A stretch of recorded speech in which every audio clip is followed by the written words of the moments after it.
Hello, welcome back to All For United WSC. This time tomorrow, we'll know. Are we going to be lifting that trophy, that famous trophy that is on the thumbnail that Galton is looking at, and hard as not, because it is going to be a United win tomorrow. We're going to come to all that score predictions and everything else, I'm sure. How's everyone feeling? Firstly, let's just go around the house. We've got our usual. Everyone knows Barry and Charlie by now. I'll be amazed if you've watched this channel and don't know who these two people are. But Barry, less than 24 hours to go. How are you feeling? That's what I'm feeling like. Trying to unmute your mic using Control and D is a nightmare when you've been on a previous tab. After that, what I'm feeling is was it the Pointer Sisters said? I'm so excited and I just can't hide it. I'm about to lose control and I think I like it. That's kind of how I'm feeling about now. The nerves are starting to kick in, but it's that excited nerves. Like you say, this time tomorrow, we will know. We'll know the answer. We'll know the result. We'll know if we're right. We'll know if we've got it. And yeah, that's it really. I don't know what more you can say. Just excited. It certainly is. Charlie, there's some, obviously, conversation about your backdrop. Charlie's sleeping over at Wembley. Sarah's a big fan as well. How excited are you? Nervous or well, how are you feeling ahead of tomorrow? I was quite chilled out. I was feeling chilled out earlier in the week after the result against Spurs and then the City result. I was feeling quite chilled, like, oh, probably got, unless something goes cataclysmically wrong, probably got our minimum expectation. But as the week's gone on and people are asking me about it, like staff and students at work asking me about it, I feel equal parts excited, but equal parts nauseous. Like my stomach's just getting more and more tied in knots. And if we win it, has anyone watched World War Z? This has got a meaning. You know that bit when the zombies are like clambering up over the wall? That's going to be like me clambering out Wembley, jumping over everyone. But it's so exciting to be there. It's massive to be there. And that's what we need to try and hold on to, is that we weren't expecting this. So to be at this point is incredible. I'm really excited, but do feel a little bit sick as well. And I think Sarah's in the comments, who I've been chatting to quite a lot of football. I think she feels the same. Excited, nervous. Yeah, there we go. That was it. Yeah. But just, yeah, it's brilliant. This is what football's about, isn't it? These moments and getting these experiences. So mostly excited. I think that's definitely the key. Well, I said the key, the emotions. I think Sarah summed it up perfectly, Nor just nervous and excited, because we're going to talk about the occasion. I said it's going to be a bit more a different-ish preview, because we're only now 18 hours away from the game and things like that. And obviously we've played Chelsea enough to know who their key players are, who to watch out for. We know all of that. We don't need to talk about them. Don't need to big them up anymore. I thought there would be something like that. If you are new to the channel, obviously coming over from Straight with Panic, if you didn't see obviously the preview myself and Jess that came out yesterday, it was yesterday. Make sure you go and check that out.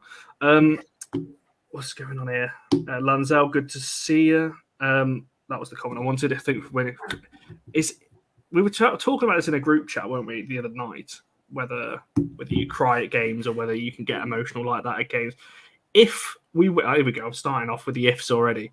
If we do win tomorrow, will there be some tears from the both of you? Yes. In terms of an emotional way?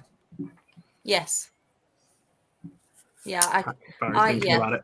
I think I will. I'll be quite honest. I've cried a couple of times before. I cried at the my earliest proper memory was when I was 11 and we won in 1999, but wasn't probably old enough to fully understand and grasp the situation. Just knew that's what Man United. It was nice because it was a trophy.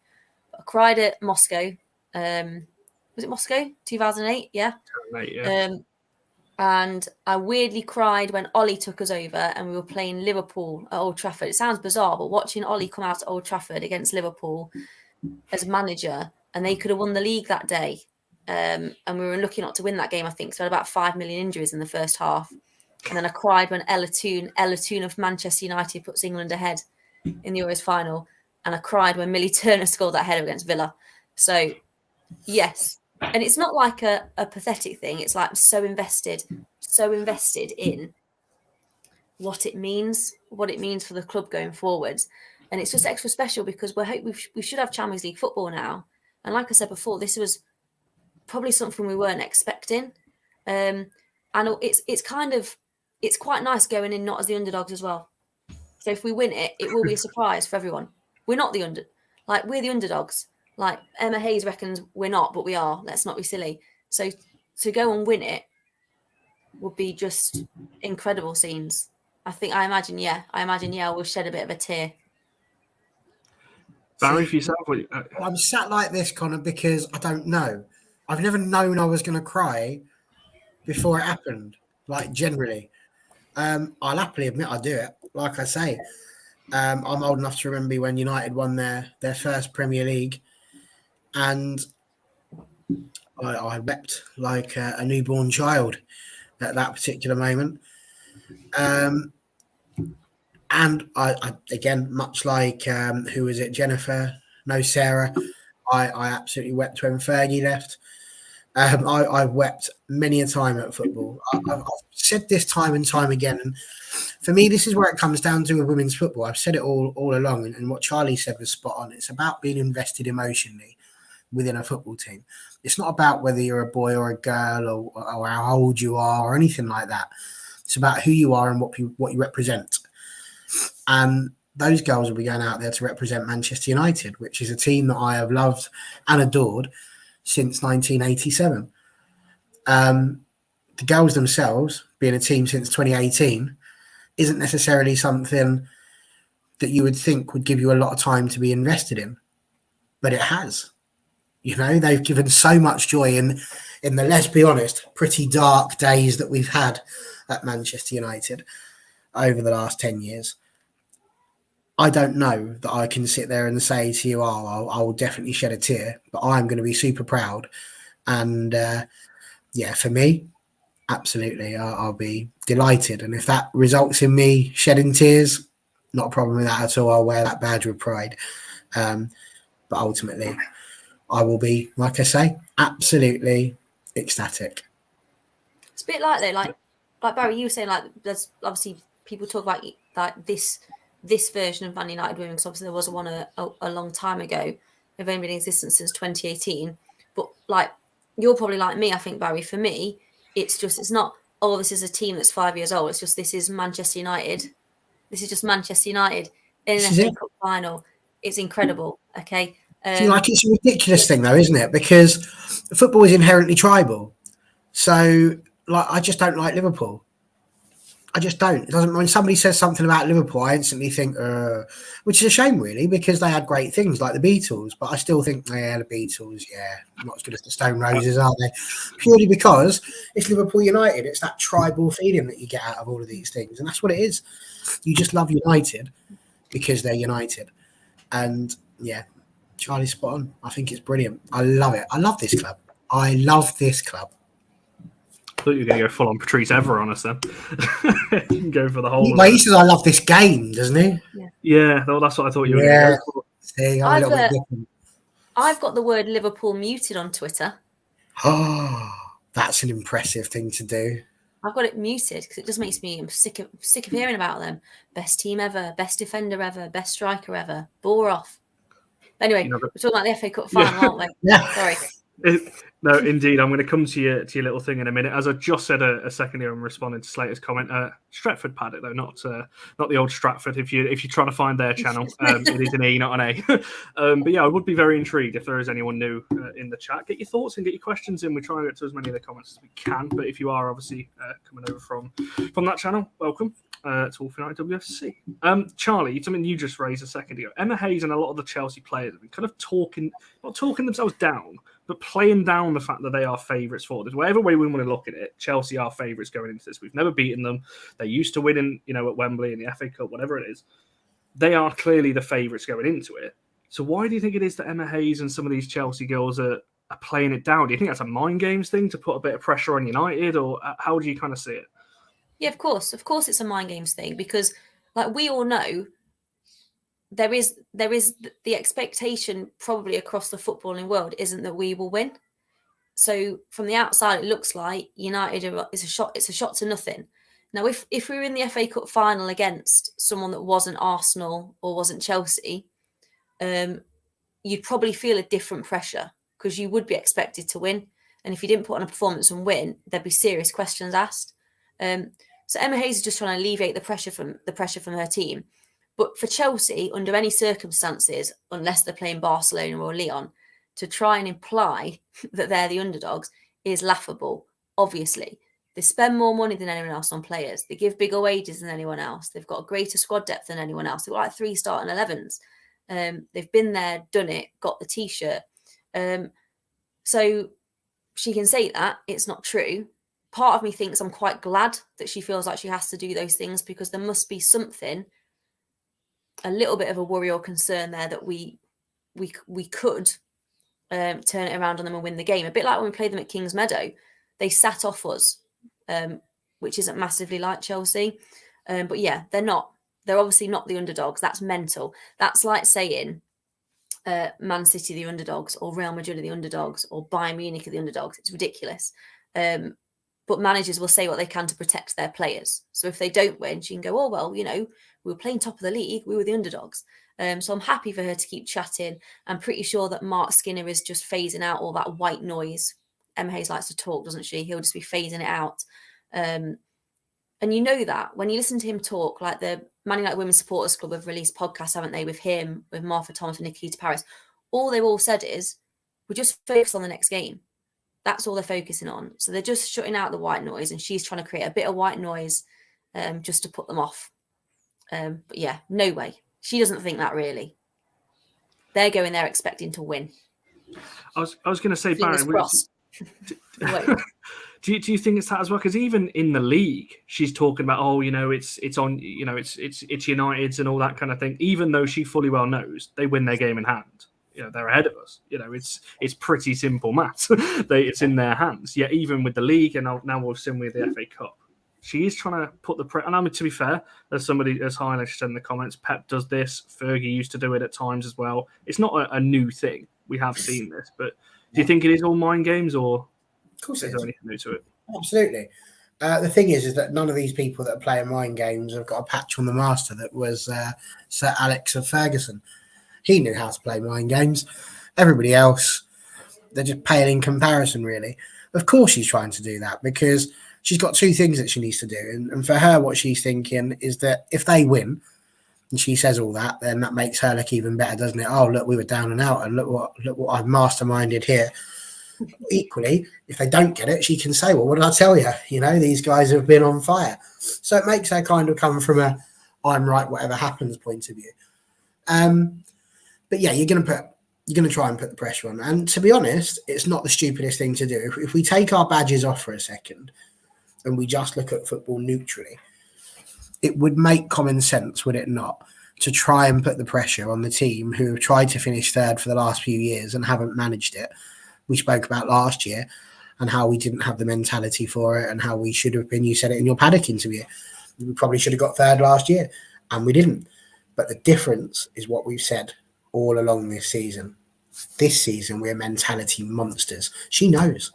She knows we're a different team.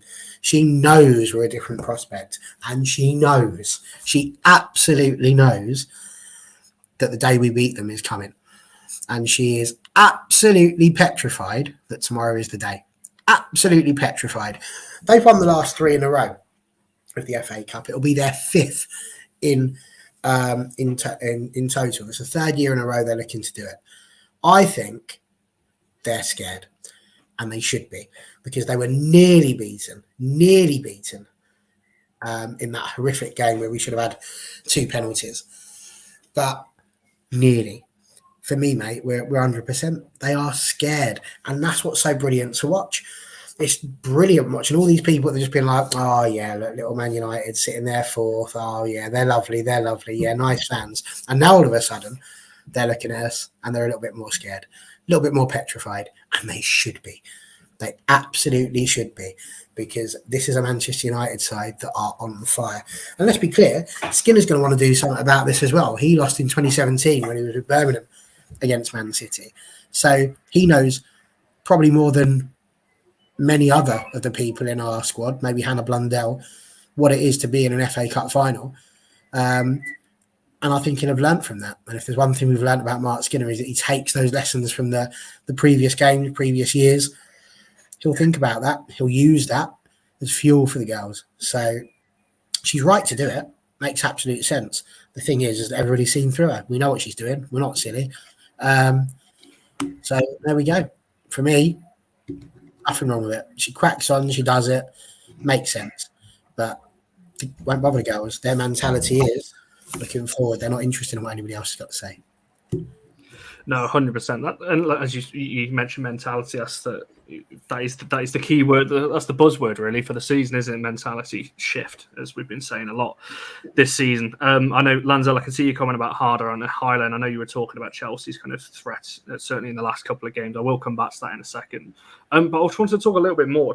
I don't want to cover obviously the history too much because Baron is something you went over on Wednesday's show. But Charlie, for yourself, in terms of how good it is, the fact that I can't remember who mentioned it, the two of you, the fact that the team was only created 5-6 years ago, how big of a leap this is now, going to the next level. The fact that we're now in finals against Chelsea. Obviously, we've seen that Chelsea and Arsenal get into last stage of the Champions League, and here we are now going to break the top three finally for the first time. It's been broken since 2013-14.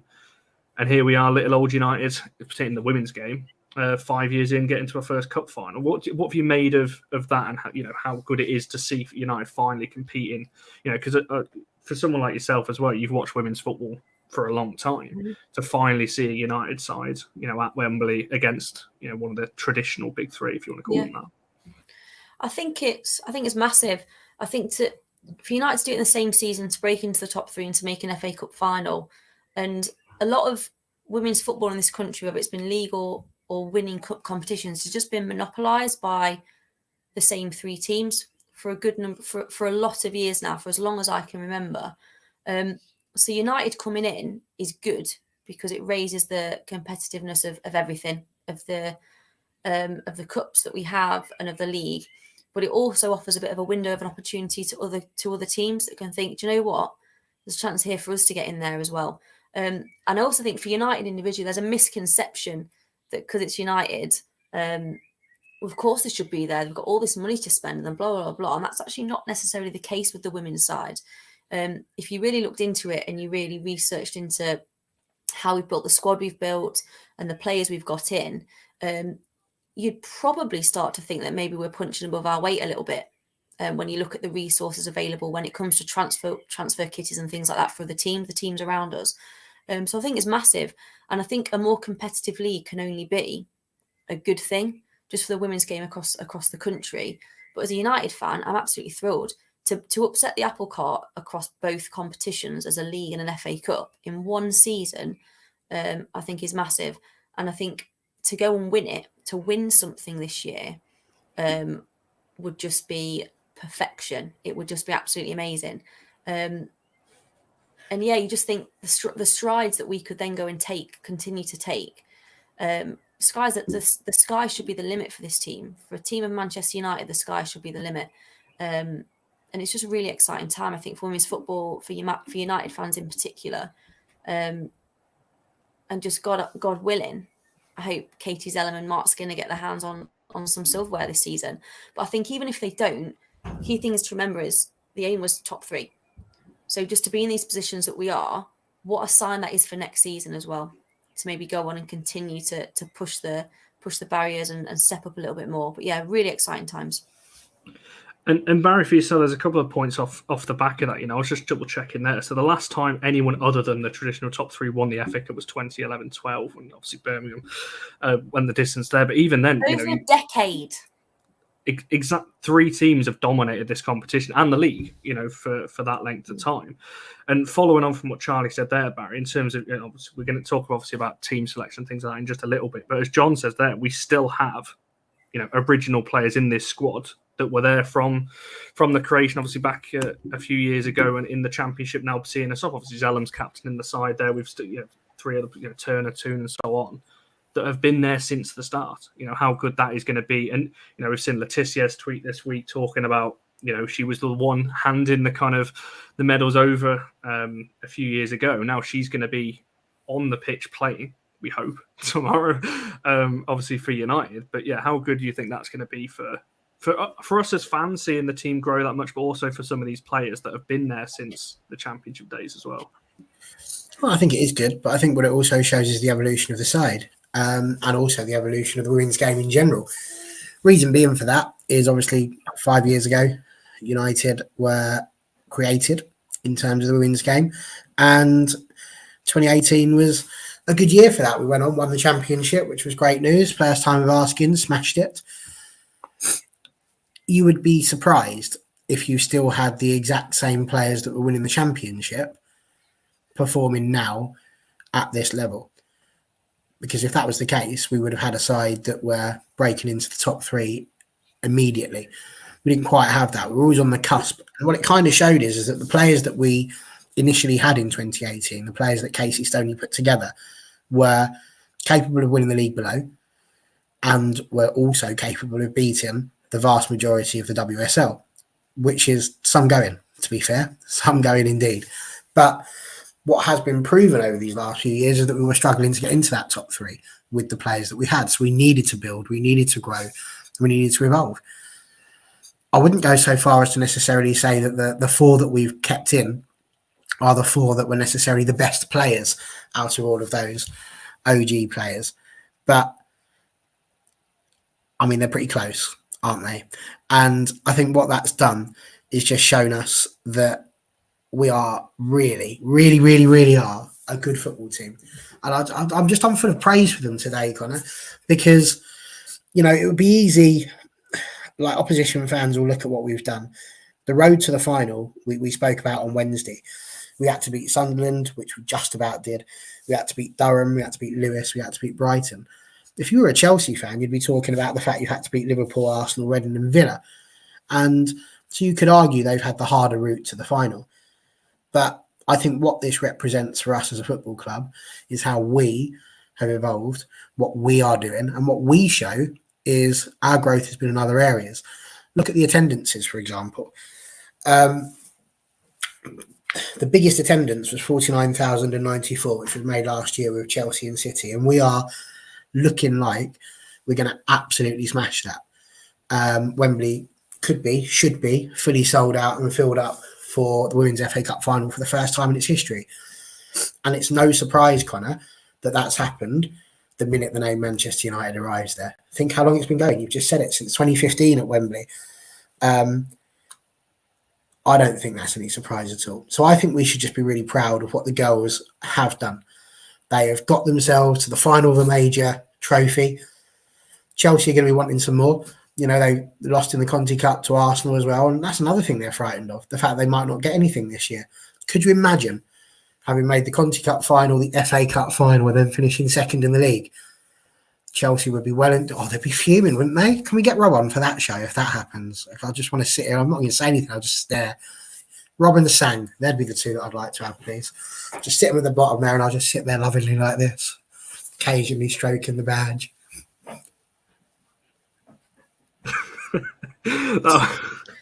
Honestly, that could be quite something. But, you know, it's something I raised on a WSL running show. You know, Chelsea could end this season trophyless. I don't think they will, but you know, there's a high chance that they could. Which is mental, as Charlie, you said, considering the money they put into that squad. Obviously, we know Emma Hayes is a good manager herself. You know, the team that they've got, it's pretty incredible. I don't want to spend too long on this again because I kind of want to keep this United focus. But since Highland asked it, and we are kind of talking a little bit about Chelsea. Charlie, I'll start off with yourself. Question for you all there. Are you concerned, given what we've seen in Chelsea in the last week, 13 goals in 2 games? Is that very much a warning shot? Obviously, we know Pernilla Harder's back, you know, arguably one of the best players in the league when fit. Obviously, we know Sam Kerr. We know about Wright and Cuthbert. I'm not going to list the whole squad. You know who, of Lauren James as well, I will just quickly mention. Are you a little bit concerned that they seem to have found their shooting boots in the last kind of couple of weeks leading up to the final, or are you just taking it as another game against Chelsea? I can't express to you really how much I don't care. I do not care that they scored 6 or 7 goals past Leicester or whoever it was. I think cup football is different. I think anything can happen in a one-off football game. It's like knockout football, isn't it? Literally anything can happen. And I think to just if in the build up to a cup final, that's what you're focusing on, for me, it would just ruin the experience. I'm not bothered. I'm not bothered about what they're doing in the build up. I couldn't care less if they are back to a full squad on the final and they're starting 11. I literally don't care. What I care about is the fact that we're there, that we pick our best possible 11, we play the best possible football. And if we beat them, brilliant. And if we don't, then we don't. Because regardless, like, it doesn't matter. It doesn't matter to me. It's a cup final. If you're going to win 1-0, you might as well lose 10-0. Not bothered. Like, we just need to play our best possible football to give ourselves the best chance. Just play the game. Don't play the occasion. I think it was Skinner who said that about the team before. It's about learning to play the game that's in front of you. Don't play the occasion. I'm sure they'll be prepared for that. And if we were thinking about, Chelsea have done this, Chelsea have done that, Chelsea have done the other, look how successful they are. Might as well not bother turning up. I'm not bothered. I don't care. I'm so proud that we're there. I'm so excited to watch them step out at Wembley. And they've earned it. It doesn't matter. It doesn't matter who you've had to beat to get to that point. You always just have to beat who's in front of you. And we've beaten who's in front of us. And we've had years in the men's game of having disgusting cup runs against Premier League side after Premier League side after Premier League side.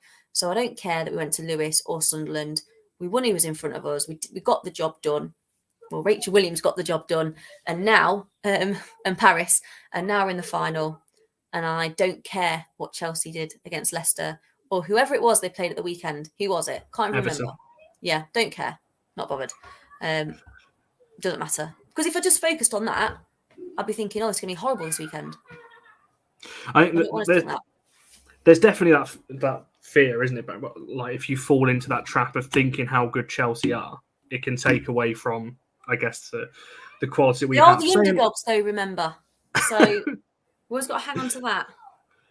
I mean, I can see some people's comments there. The quality of this. I was trying to click it there. I mean, the quality of the sides they've beaten isn't good enough to bother anyone. Obviously, we know we're not all sat here saying that Chelsea are a poor side. We know that they're in the final for a reason. They're challenging for the league for a reason. They nearly beat Barcelona because they're a good side.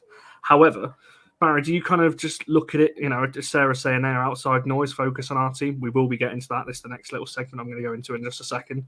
But are you the same as Charlie, not really too fussed what Chelsea have done in recent weeks and, the fact that this is a cup final? Anything can happen in this. Well, yes, anything can happen.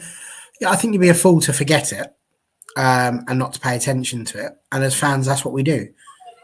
I'll be more worried if people like Mark Skinner and the girls are worrying about it and listening to it. Ultimately, Mark's going to be talking about controlling the controllables. That's what he always says. Control the controllables. And what we can control is us. Hence why it's important that we do that. And we have done that superbly this season.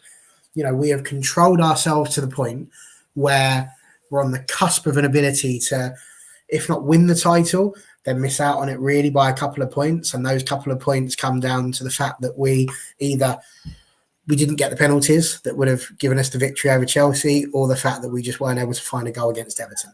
Those are your two moments that you'd really look at as being the thing that's defined us. But you do have to, you'd be a bit mad not to look at the fact they've wiped out our goal difference. And it's interesting because it now changes the narrative from us being the top scorers in the WSL, again, to just how important the best defence was. And we was having this conversation, weren't we, about who our signing of the season has been so far and things like that. And actually, the really, really interesting thing there is that it accentuates to me more how important Maya Letitia was coming into this squad, because our defence has been strengthened to such a point now where we can just be, I think, a lot happier with where our squad is. So, yeah, you'd be foolish not to look at the fact that they managed to wipe out that goal difference, because, again, that's a mentality right there from Chelsea. They knew that they were in a situation where if they drew a game against Arsenal and they didn't get their goal difference sorted, that they were going to lose the title on goal difference. That's where they knew they were. Fair play to them. They've gone out there and they've managed to score in a shed load of goals and do what they need to do. But despite all of that, what's the thing that really matters for us? It's Manchester United. And listen, I've said since day one that I thought we were going to win the league. But I've also said multiple times that I'm just proud of this team and that I just love supporting them. And exactly what Charlie said there. Why go into a season? You're all going, oh, we just want top three. We just want top three. Why? Why go into a season where you've seen yourself do so well without hoping, dreaming that you could get yourself to that possibility? And that, Connor, is what we need to do tomorrow. Every person that goes into that stadium who's a Man United fan knows 100% that if they walk out of it at 4:30, we haven't won the FA Cup, that was generally expected from Chelsea's point of view, because that's just who they are. They are absolute beasts. They've spent more money. We are the underdogs. Charlie is spot on about Chelsea being the ones who are, the ones that are most likely to win, the favourites. But we don't have to worry about that. We really don't. We've just got to carry on doing what we do, because all it takes is one goal. That's all it takes. We get that first goal, the game is going to be a different prospect. And we haven't had that. The game we played against Chelsea at home, we didn't get the first goal. The game that we had against them at Kingsmeadow, we didn't get the chance to get the first goal. If we get that first goal, I genuinely believe that our mentality will kick in, and that will be their opportunity. So it all comes down to that. I think if Chelsea score first, then it'll be interesting to see how it goes. But I think if we get it, it's going to be a very, very interesting day. It certainly will. That's for sure. I've got to be on it. I love this name. that's a new one into the chat for sure. I've not seen that one before. But yeah, saying that Chelsea are in great form. United need to beat them. They need to dominate the midfield. It's something I'm literally going to come to next. Saw a headline on the newspaper, Sam saying I love Wembley. It's Sam Kerr, isn't it? And can't blame her. She's really good. Didn't deserve that award she got the other day. Got to be honest, I don't think anyone who watches women's football would agree with that one. But again, right as well. Which football writers are they going to put their head above the parapet? I know. I hope that gets released. Who voted for that? Because I don't think even Chelsea fans, I don't think fully agreed with that one. But that's a whole other conversation. I was just about to answer Sporty's question, but I can see Sarah's already answered it. So there you go. Charlie, something I want to talk. Obviously, we're talking about. Usually on previews and things like that, we talk about who will skin a pick tomorrow and all those kinds of things. We know, I think, roughly who 10 of the 11 is probably going to be. Well, maybe not, maybe 9. I'll ask you this question. Is there a chance we could see Vilda start tomorrow off the back of playing well? We've seen her in the FA Cup already play well. We've seen her last week against Spurs. She played really well. Zellum will come back in. I don't think any of us are going to sit here and say that she shouldn't be or that won't happen. She will captain the side leading us out. Where can you see any changes, if any? I mean, Lanzell's mentioned in there, big decision between Turner and Mannion, potentially. We've seen those two swap in and out. Do you expect a change there? Paris out on the right as well? Could it be Garcia? Where are the changes, do you think, that's going to happen? I thought about starting lineup. I was speaking to a friend of mine about it, and I did wonder about the Turner-Mannion situation. And I just wondered if, for the type of player that Sam Kerr is and how she plays between the lines and off the back of the last defender, whether Mannion would be better equipped at dealing with that sort of player. Obviously, the key thing about Millie is, and we saw it against Villa, is that we missed her aerial presence from a defensive point of view, which was clearly obvious with Villa's first goal. And then we saw the benefits of it from an offensive point of view when she came on. With regards to Vilda, I think if she starts, it would be at the expense of a more natural right-sided attacker or right-sided midfielder, is what I would think. I can't see Ladd or Zellum not playing, and Tooney won't sit on the bench. So I think for her to come in, it would be at the expense of a Paris or a Garcia or a Martha Thomas. And then you'd be more likely to see Tooney played out on the wing, which I know a lot of people don't like. You could argue that Tooney's link-up play with Honor has always been a bit of a bright spark, really, actually, when that's happened. That's the only way I see that happening. If the question is whether Vilda deserves to be out on the pitch at some point at Wembley in the final based on her recent performances, then yes, I do think she does.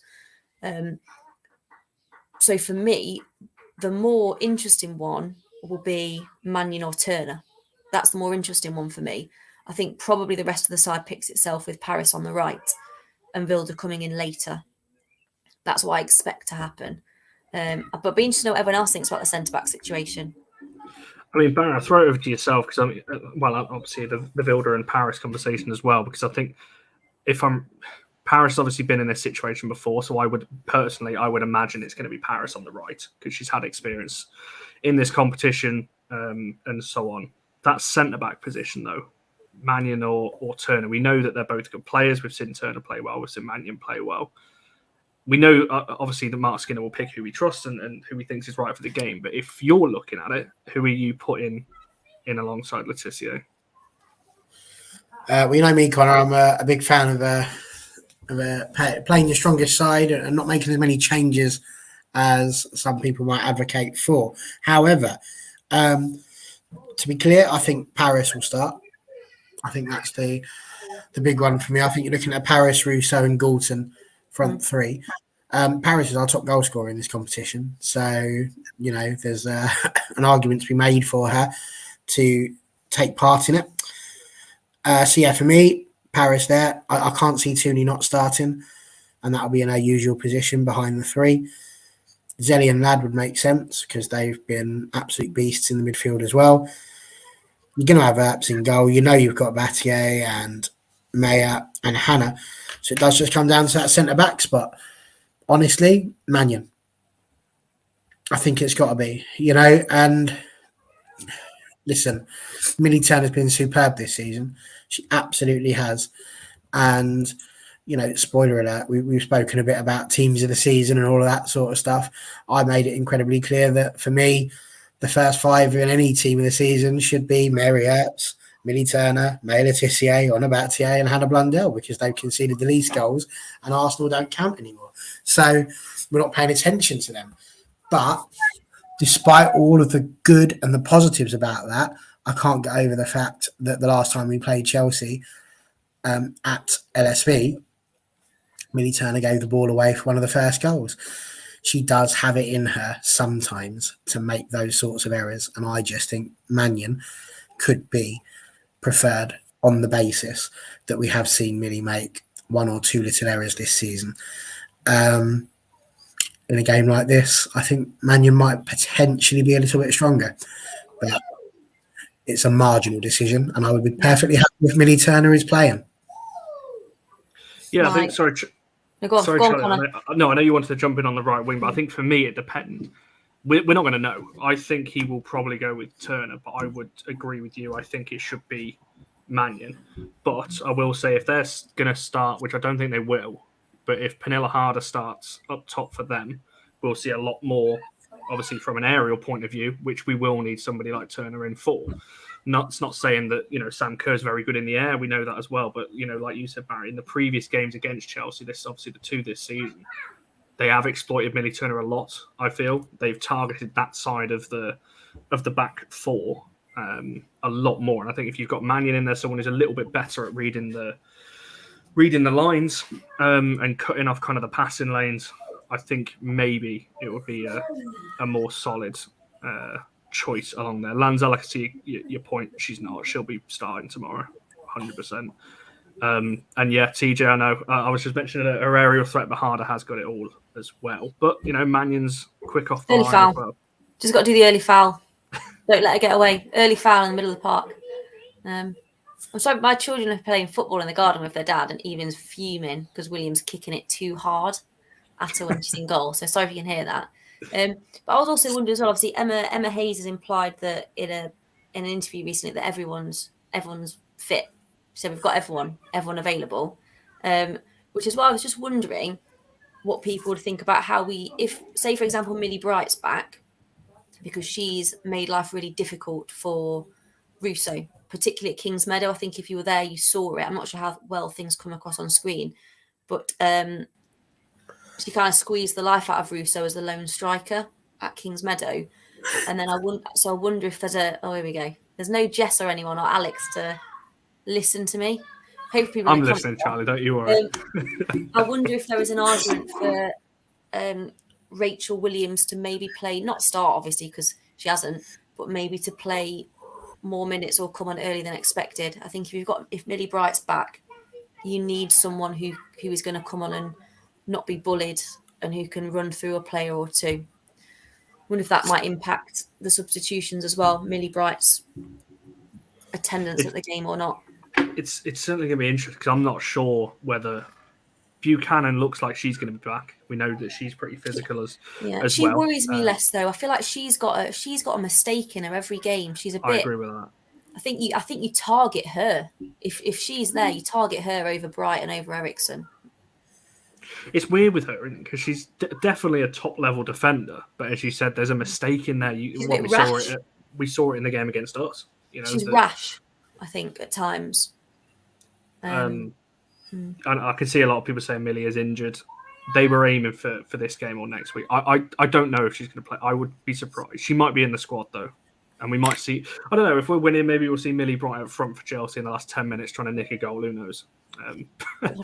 But it's a fair point, and there's a lot of people talking about the subs, and Barry, I think in this subs will play a bigger factor than maybe we have seen. People talking about starting Paris and then Garcia on for the last 20 minutes and really run at a tired back line. Chelsea have obviously played a lot more games than we have in the last couple of weeks and will have. They play again on Wednesday and then again next Sunday by the time we've played or get to the City game. So do you think that is a factor? Somebody's just mentioned that. I've lost the comment though. Jennifer's comment there talking about the strongest 11, super subs Garcia, Williams, potentially Jade as well, to know how important our fullbacks are. Just how you think that the subs in this game can make such a huge impact. Charlie's already mentioned Williams as well. We've already seen in this competition alone the impact that she can make off the bench. Yeah, of course. Substitutes can always have an impact. That's the whole reason of having them, really, is that ability for them to come on and run at tired legs, and that's exactly what you want. Listen, if you're talking about super subs, you already got them there, haven't you? Lucia Garcia has been brilliant when she's come on as a substitute. Rachel Williams has scored some absolutely vital goals, and so has Millie Turner, to be fair. And we can never forget that little header as well. And so for me, I think it's important. The substitutes are going to be massive. The whole thing is massive, Connor, from minute one all the way through to the very end. This is the sort of game that will be caught and decided on a little mistake here or there, potentially, or a brilliant decision, or a piece of magic, or just brilliance. It's on a knife edge. It's going to be one of those. It's not going to be a 5-0, 6-0 to either side. That's not going to happen. It is going to be tight, and it's going to be a 1 or 2 goal differential.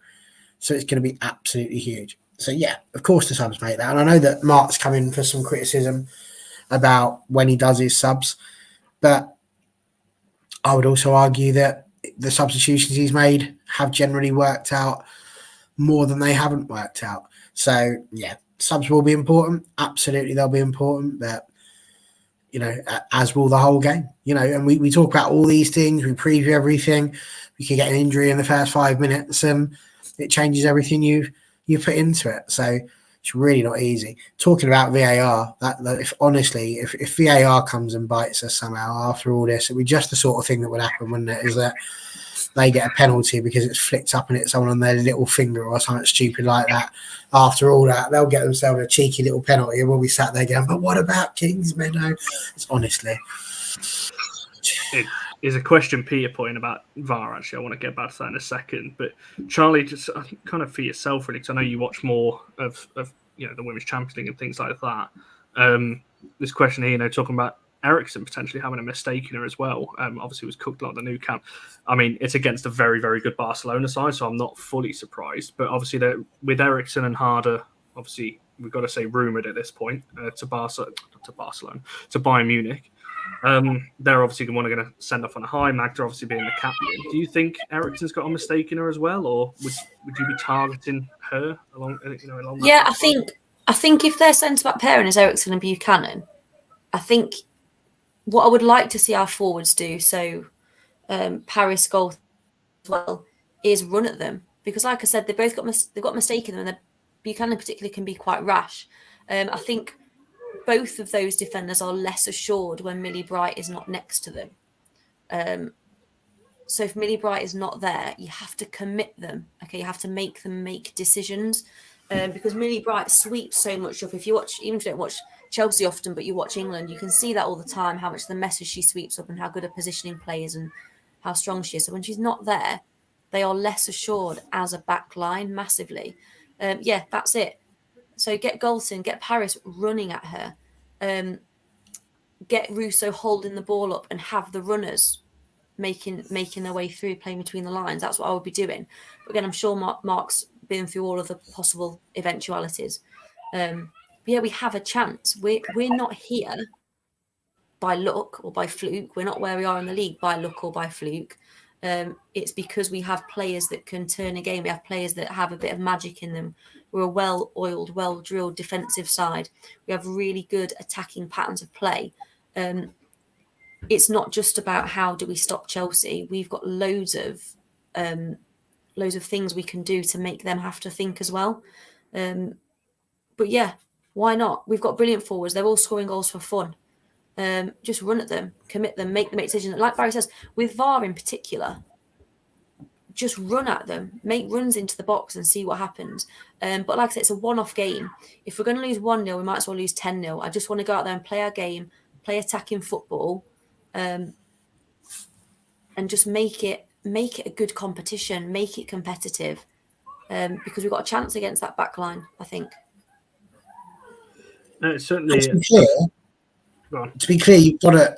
Mistakes will be for everyone. Everyone's got a mistake left in them. You know, I said earlier about Millie, and there's people mentioning it about other players on the Chelsea side. Every player has a mistake in them somewhere. Nobody is infallible.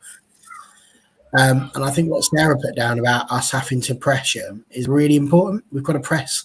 We've got to force them into making mistakes. You go back to last season when we lost 4-2 at Kingdom Meadow and how well we played in that first half. We didn't give them room to breathe. They are going to have to put in the 90 minutes of their life at Wembley. But the reward for doing so is out of this world. It's a fantastic prize. So we need to go out there and do it. Absolutely. We are going to go out there and we have to pressure them, harry them, run at them, make it difficult for them. Because if we just let Chelsea play, it's going to be a long afternoon. But if we can go out there and play our game, do what we know we can do, no problems. Job done. Certainly. So I can't stop thinking. I just keep thinking in my head, what if? I've been doing it all day. Just thinking about different scenarios. Like, what if this happened? What if so-and-so scored like this in the last minute? And just all different things are just running through my head on that one. A very quick question. I'll come to each of you just very briefly on this one because Peter's put in. Question to you all. What do you think on VAR being used for the first time in the final? I've no issue with VAR at all, with the concept. The issue is with the people administering VAR. That's the problem. The technology, no issue.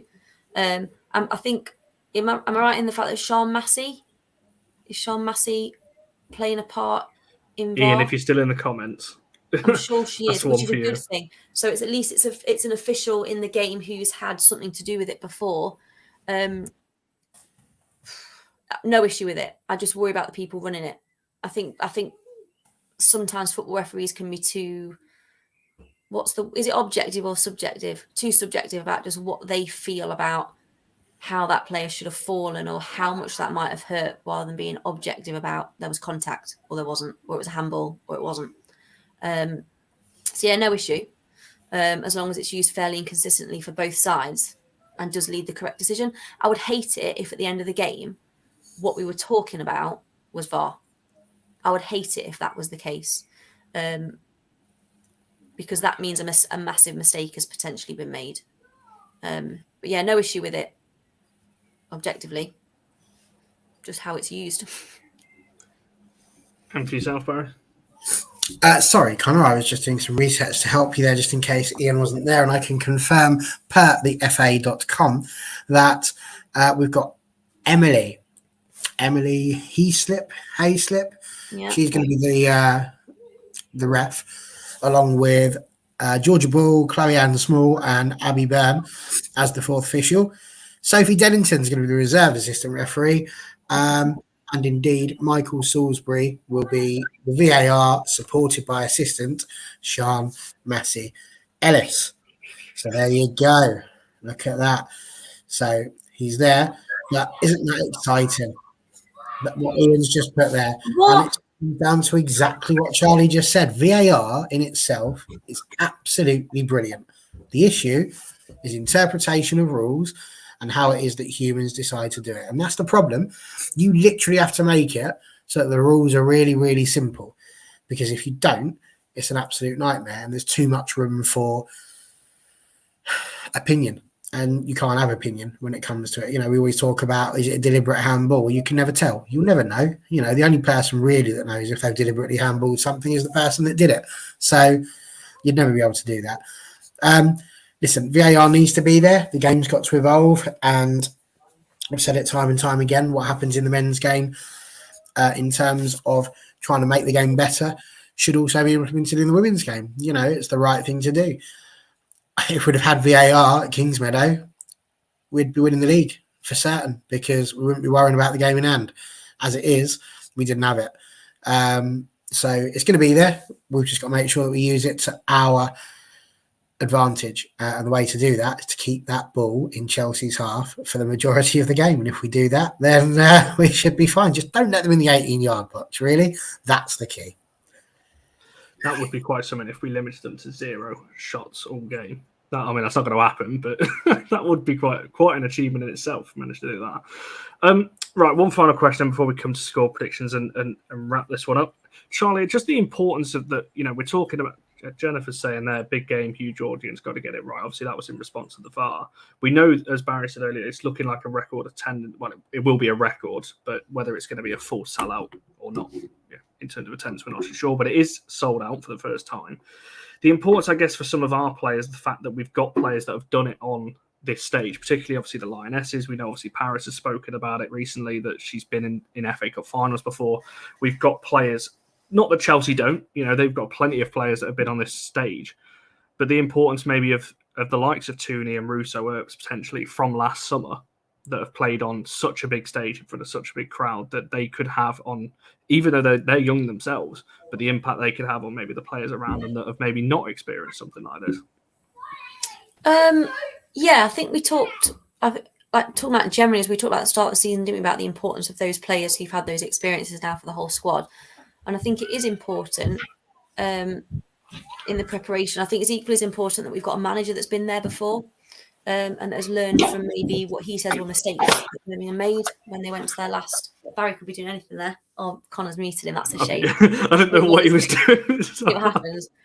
Oh, was my mic still on? I was having a drink. Sorry. But again, I think Absolutely gasping. I think you can do that on screen. You'll have to get up to go and get it. Oh, right. Okay. But part of me also thinks yes, it's important to have players with experiences. Yes, it's important to have players that have been in high pressure situations. You could argue every game of football is a high pressure situation. But what I won't expect is that, I can hear them outside again, I don't know if you can. But what I wouldn't expect is that the likes of Tooney and Russo and Mary Earps have been bigging it up, like hyping it up into something. It's massive at Wembley. This is going to be massive, and there'll be all these people, and it's amazing. I just don't feel like that's how what their approach would have been. I feel like the approach will just be, we've got to enjoy it, and we've got to play our game, and do the best we can. So I don't know. It's a weird one. It's like, yeah, it's helpful. I think those players that have experienced it before, Hannah Blundell, we've talked about as one thing with Chelsea. Them having been in that situation will probably help them deal mentally with the situation. And the more calm players we've got on the pitch, and I think someone put the more captains we've got on the pitch, the better. So it's helpful. And just all I keep thinking about is how amazing would it be if at this time next week we can say, wow, we've got a squad of however many players that have all now won something important. So yeah, it's key. I don't think it's the be all and end all. I think the biggest thing is how they've been prepared by the coaching staff. And I have full faith that that's been in the right way, that it's been focused, it's been controlled, and that they'll just be there to play a game of football, and they'll hopefully leave the celebrations and the what ifs and the idea of what happens afterwards until the end. Sorry if that's a boring answer. No, it's kind of my thought process really on it, because, you know, at the end of the day, they're going to have a bit of a moment when they walk out onto the pitch. Certainly the players, you know, that haven't experienced something like this, you know, Zellum, I'm sure, will be, you know, they're humans. They're going to be feeling something, you know, when they walk out on the pitch, you know, for the first time when we're in the cup final like this. But Barry, for yourself, are you kind of on the same page as Charlie there? And obviously what Jennifer said, you know, we need everyone to almost be leaders tomorrow, not just relying on maybe one or two who have been in this position before. It's a very rare occasion where I don't agree with something that Charlie said, to be fair. We're not friends now. There we are. I want to say a good thing. I was just being a joke. I was being like one of those people who go, "What? You don't agree with me? Now we're not friends." But I was literally saying that I always agree with you. Well, you don't now. You just said you don't now. Well, I didn't. That's ruined my whole day. I might not go tomorrow now. Honestly, but I totally disagree with Charlie. As usual, she's just chatting rubbish. No. Like I said, it's a very rare occasion where I disagree with anything that Charlie says. And honestly, it's going to be a big game. You know, you'd have to be not human to go out in front of 60, 70,000 people and not have butterflies in your stomach. You know, I mean, some of us get nervous, you know, just sitting here in this little box, talking to people miles away who we can't see. So it's no surprise that you could end up feeling quite nervous. But as John Fry has said, nerves can be a good thing. You know, nerves are important. I think actually if you start walking into a place sometimes without any nerves, that can be a nightmare, because what you're then doing is going out there feeling like you've got this, and that's when you underestimate everything else that's going on around you. You need to have that sort of keep your mind focused, to keep you on edge and to keep you ready to go. You know, I think if you walk into anything feeling like, oh, that's it, I've got this and it's too easy, it's not going to be a problem. It's not going to be a good thing. Thankfully, we don't have that this season, because we have, as we've said, mentality monsters. And I know that they will go out there and, you know, they will give everything. The thing is, they've got to be able to control the nerves. And that's it, really. They've just got to be able to feel it, use it as the fuel. It's a bit like when a rocket's taken off. You know, it needs all that fuel to begin with and that real thrust to get the rocket to get up in the air. And then by the time it gets there, just sort of drops everything into the atmosphere, doesn't it? And go, there you go, space. You can take care of the rubbish. And it's just this tiny little rocket. And that's effectively what we're going to be. It's going to be the Manchester United rocket with the fans all around, giving them that initial thrust and that initial boost. And then when they finally get up there into the atmosphere of the Vitality Women's FA Cup final, they'll drop us all so they can go out there, score a couple of goals, and have a night on the booze. And well deserved too. Unless it's an Elon Musk SpaceX rocket, because they come back down. Do you know what? Do you know what I hope, Basil? You just said about booze. I really hope that if we do win it, anyone who's a WWF fan, I know it's WWE now, but it used to be WWF. I hope Leah Golson goes flipping all Stone Cold Steve Austin, a can of Budweiser in each hand, smashes them together, and absolutely goes to town. That'd be amazing. She'll be all over that champagne like a rash. Awesome. Well, that's the thing, though. I can see Mark's just not Mark Skinner, Mark Henry's just joined the chat. You know, if you something in that interview with Mark Skinner, you know, when you're talking about we play City in 7 days, so can they go out and enjoy it? Obviously, they'll have their moment obviously after it, but if we do win it, you know, you're going into next week. It's then on City in another game that we probably need to. There's not as much on it now as there maybe was before, but it's still, you know, it's a Manchester derby. We still want to win that one as well. Do you know what I feel like with that game? It's like if we win the FA Cup, we go into that game like on top of the world, like flipping out. We can beat anyone here. If we play our game, we can beat anyone. So we batter them, and then if we don't, we'll be like a caged animal. So if we don't win the FA Cup, it's that need to go out and reprove yourself. So I think regardless of what happens in the FA Cup, they'll go out all guns blazing and batter City, I think. And I think Jennifer's just put the key thing there, talking about last season. He purposely made them watch that presentation. I tweeted off that, if you were counting the other day, Skinner's interview after that game when he's talking about the fire's been lit for next season. Boy, has it been lit for for the season that we've seen so far. And potentially a single, a double, whatever we go on to achieve in the last 3 games, it has been one hell of a season. Which leads me to score predictions then. I wonder if anyone's going to go for an extra time or penalties win here, or anything else, or is it going to be? Well, no, the only person that's going to go for extra time and penalties will be the Jeopardy monster himself, who wants excitement and joy. 3-1. That's what I want it to be. Man United 3, Chelsea 1, with Sam Kerr scoring in the last minute, just to make it a tiny bit exciting. You can stick your Jeopardy where the sun don't shine, Sam. Shine. Charlie, what do you reckon?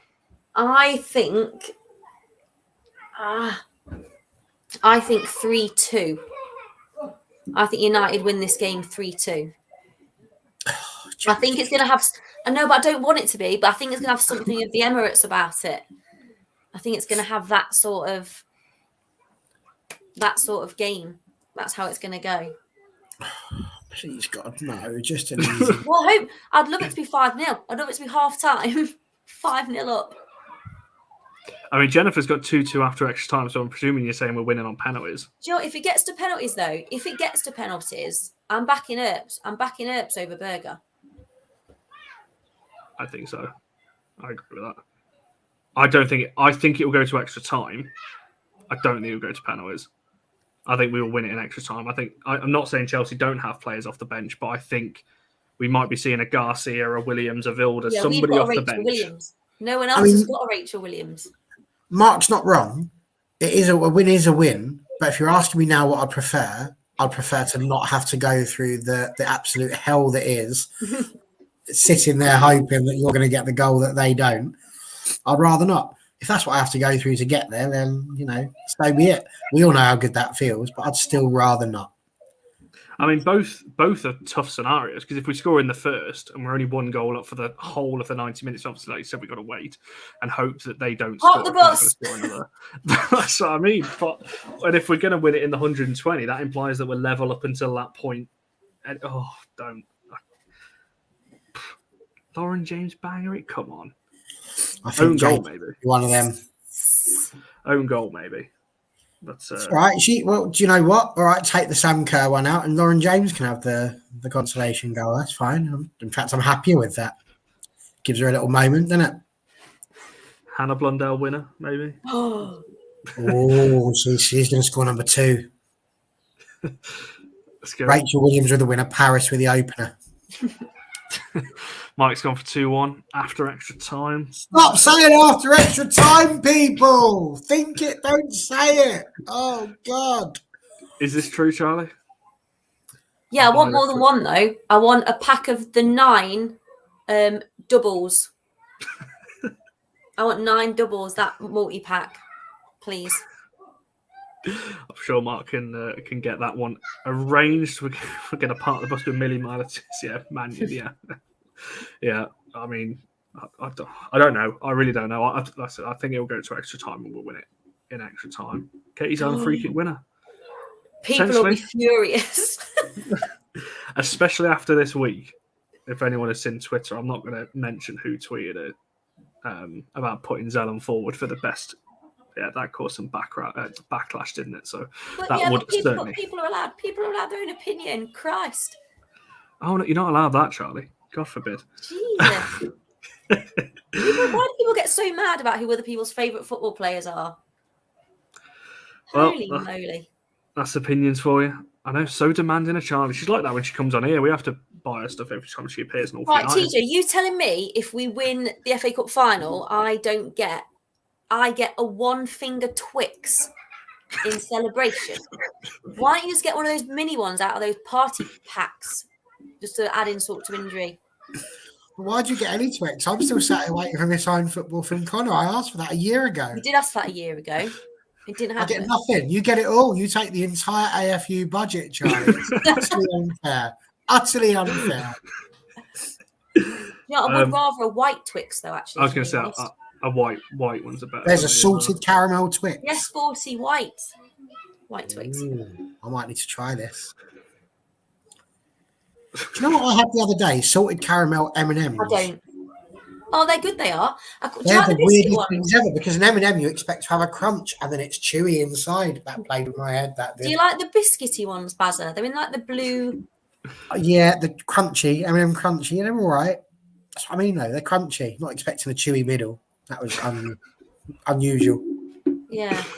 Oh, you throw me back to Mars Planets or whatever they used to be back in the day when they came out.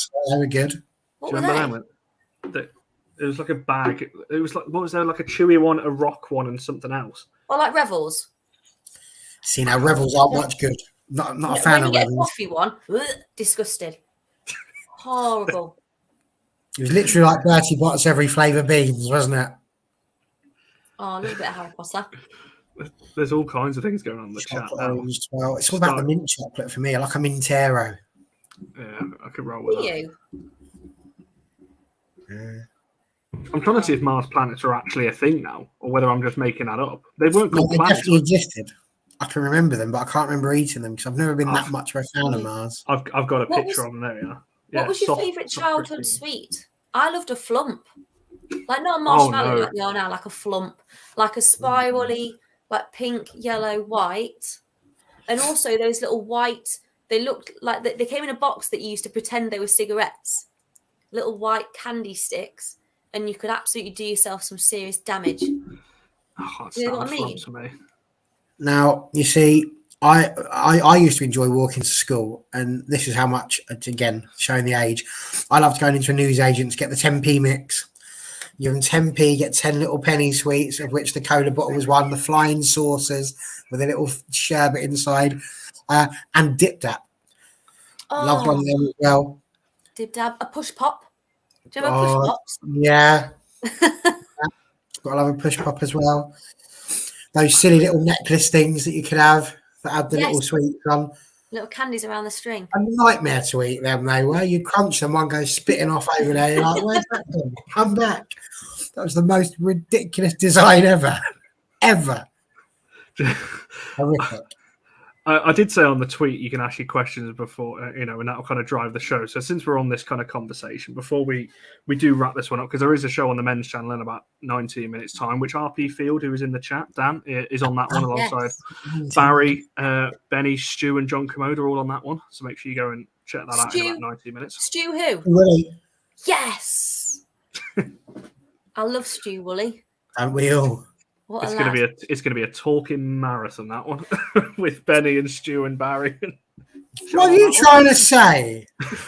Outrageous behaviour. I'm going to narrow this question down just to make it a bit shorter. What you cut final journey? You can only pick one for the. One. If you can only pick one for the journey there, what are you Why picking? do you incessantly stick rules into these things? Why can't They're you just one? so unnecessary.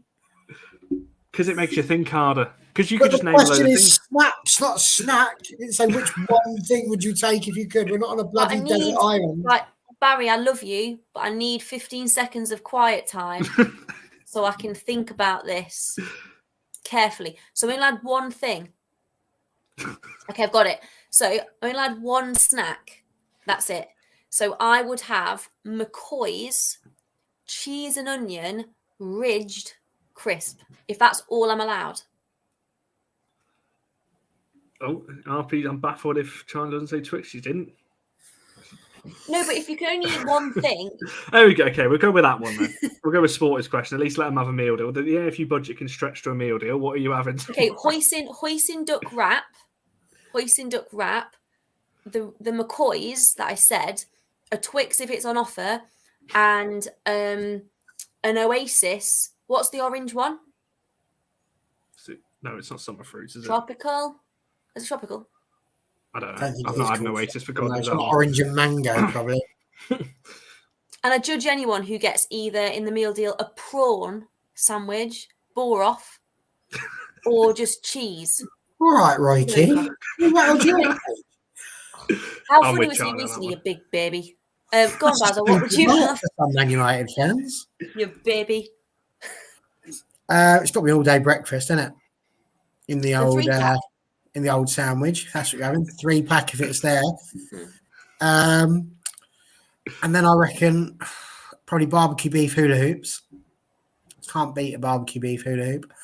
And I'm gonna go for a Yorkie bar. Ain't had one of Oh, them for a while. original. They've changed Yorkie bars as well You now. can have a biscuit and raisin one. Oh, shut up! That's the club.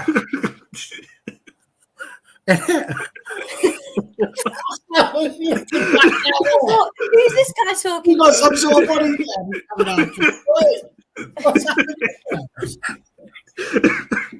I fear for your life now, Connor. What's happening? I told you about this AFU budget. It's stretched into security for Charlie now. No, Taking it all. See, I'm proper boring with those. It's like a ham and cheese sandwich or something like that with like ready salted, like instead of bloody It's fine. and a Diet Coke probably or something like that. Because yeah, I mean, they said a snack. No, someone said though, let him have a meal deal. Was it sporty? Dave's trying to stifle me. He is, isn't he? Love a Yorkie bar. They were amazing. Yeah, apparently they do exist. That is just effectively a club, though, isn't it? It's a fat club. Like a Kit Kat Chunky is a fat Kit Kat. A Yorkie is a fat club. It is. Do you remember, Barry? I always assume Connor's too young. Barry, do you remember trios? Yes. Trios. She had the widest mouth I've ever seen. Hair. Oh, and inside the wrapper was like a little maze or a little game. Oh, Connor, you don't know you're born, mate. The fun you could have going to school. Oh. Don't even get me started on a marathon bar. It'll blow your mind. It goes straight over my head, all this. Like I said, I don't even know what's going on. An opal fruit? Does you know what an opal fruit is? Yeah, Sporty's got it. Biscuit Rain is a hench. It's been to the gym. It's been working out. That's what I said, a fat club. It's the same thing. You can use the word fat. It is allowed. Yes, that's it. Yeah, I mean... I want a trio and I want one now. Didn't even know that was a thing. So that was from the film Beetlejuice, that particular song that you're hearing there, but never mind. No, over my head as well on that one. Yeah, David just said about the marathon as well. Of course, there's plenty there. I mean, what? What's Bongo, yes. One bongo, the drink is in the Congo. I can't remember the rest of it, Sarah, but it starts like that. Which you wants to know how the song goes. Bongo, Congo, song goes. Honestly, I don't know what's going on. Right. We're wrapping up there. Isn't it nice? We're having a chat about things that can only be eaten with your hands. Yeah, I mean, or without your hands. If you've ever played that chocolate game at a party. But if you do that, usually when you do that and you get yourself all dressed up and then you have to eat the chocolate bar with a knife and fork. Yeah. And you try cutting it. Connor must have loved that game. I reckon he invented it. Nothing wrong with using knives and forks. Don't let anyone who's in the comments, don't let them tell you any differently. There was a comment really further, I think it was from John Fry, saying about how he's just got back from holiday and there was not a single person using cutlery, which I mean doesn't surprise me. Nobody's caught up on the dream yet, but there are more people. Somebody again came up to me in the Ren after Spurs. They're a knife and fork person as well, but it's growing. There's more and more people, so it's all good. So what you're telling me is that somebody in a pub came up to you and said they do that as well. Okay. Yeah. So all good things. 7 sheets to the wind. No, they weren't. I'll tell you, I love eating a burger with a knife and fork. I love it, mate. Don't you let another go at you. That bald Billy, you live. Get him from me. They might be watching, to be fair, so I hope they like that impression of her. I don't know because I met them. If they do sound like that, they're either drunk or Jack Sparrows. It's one of the two.